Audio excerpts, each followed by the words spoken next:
Ang susunod na programa ay rated PG. Patnubay at gabay ng magulang ay kailangan sa mga batang manonood.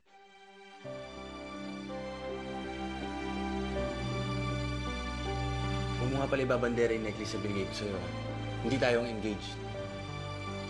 No. Nandito siya para mangutang. Parang patay gutom. Ay naku, kung ano-ano kasi mga luho niya sa katawan tapos hindi naman pala niya kayang panindigan.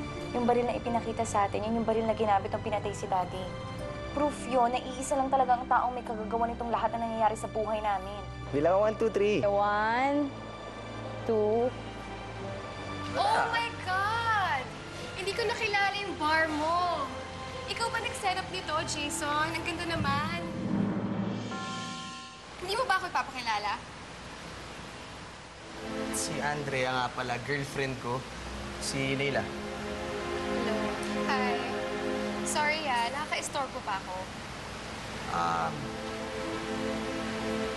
Alam yung, di ba, hindi yata maganda yung timing yung pagdating mo kasi nag-date kami ng girlfriend ko. Date sa saradong bar? Parang wala na yata kayong budget. Alam mo, kung nandito ka para manlait, wala yata akong panahon kasi gusto ko, yung focus ko, yung energy ko, bibigay ko sa girlfriend ko. Kaya kung mamimikon ka, wala akong panahon. Okay. Aalis na ako. Ingat ka.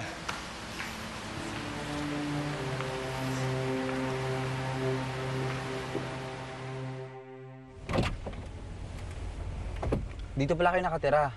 Ayos naman ah. Sige, thank you, Paul, ha. Kita na lang tayo bukas sa school. Teka. Ba't parang tinataboy mo ako? Hindi naman. Marami lang kasi akong assignments na gagawin. Sige, okay. Pero, isang kiss muna sa cheeks. Sige na. Ayoko, Paul. Umalis ka na, please. Umalis ka na. Please.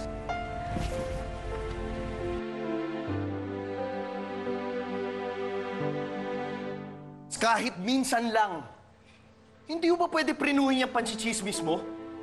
When it comes to Christine and her family, itiko mo yung bibig mo! Sorry na. Sorry. Alam mo ba kung anong damage yung nagawa mo, ha? Ngayon, kailangan ko na naman magtrabaho para makuha ang trust ni Christine. I've invested too much time and effort sa bangkong yan para masira lang ng kakadakdak mo. Paul, umalis ka na, please. Bakit nga? Basta! Sa susunod ko na lang sasabihin sa'yo, andyan na si Mami eh. Pinahiya mo ako. Hindi. Basta! Bakit nga? Basta umalis ka na, Paul. Please. Sige na. Kapitbahay ko si Leila. Sorry sa interruption. Okay lang. Okay ang lakas ng dating ng friend mo Huwag natin pag-usapan yun. Boy. Good vibes nila. Boys!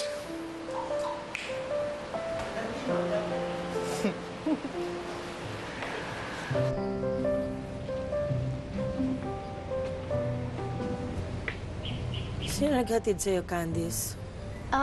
Wala po, Mami. Friend ko po. Is that the boy na laging binabanggit ng ate mo? Candice, anak, hindi naman ako tumututol na magka-boyfriend ka. Si ate kasi, tama siya. Dapat alam ko ang priorities ko. Do you love him? I think so.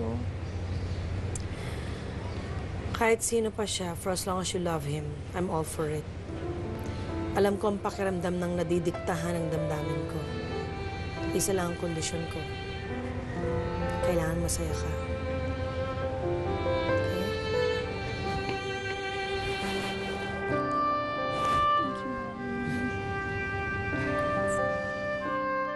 Confirmed din ng sources ko. May lumitaw na necklace ni Christine Tuason sa black market. Alright, good. Bili mo kaagad. Ano ba talaga plano mo, Mark? Well, that's for me to know. And for you to follow. Okay, balitaan mo na lang ako, ha? Pag meron ka pang ibang naririnig dyan na biglang sumusumpot, bili mo kaagad.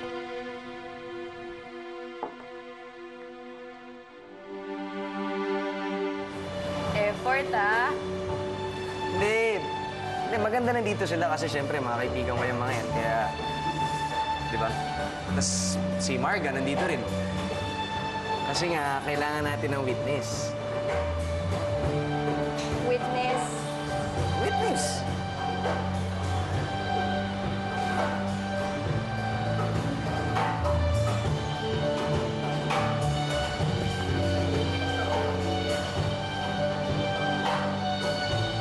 Si ano?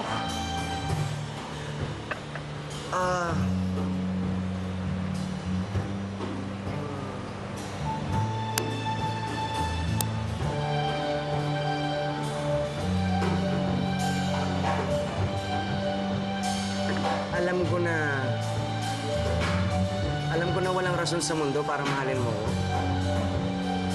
Pero alam ko na mahirap lang ako na iba yung estado ko sa buhay. Kasi nga syempre, sinunod ko yung hilig ko, hindi yung dinidikta ng magulang ko sa akin. Pero, Andrea, meron sa akin na sa loob ko na sinasabi na tama tayong dalawa.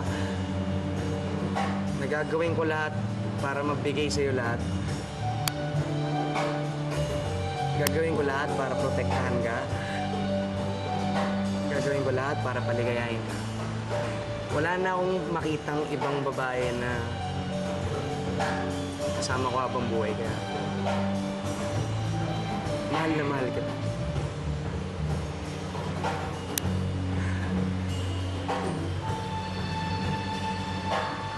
Gusto ko na rin kunin yung pagkakataon na to para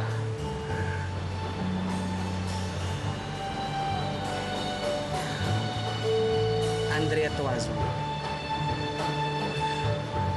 Will you marry me? I love you, mahal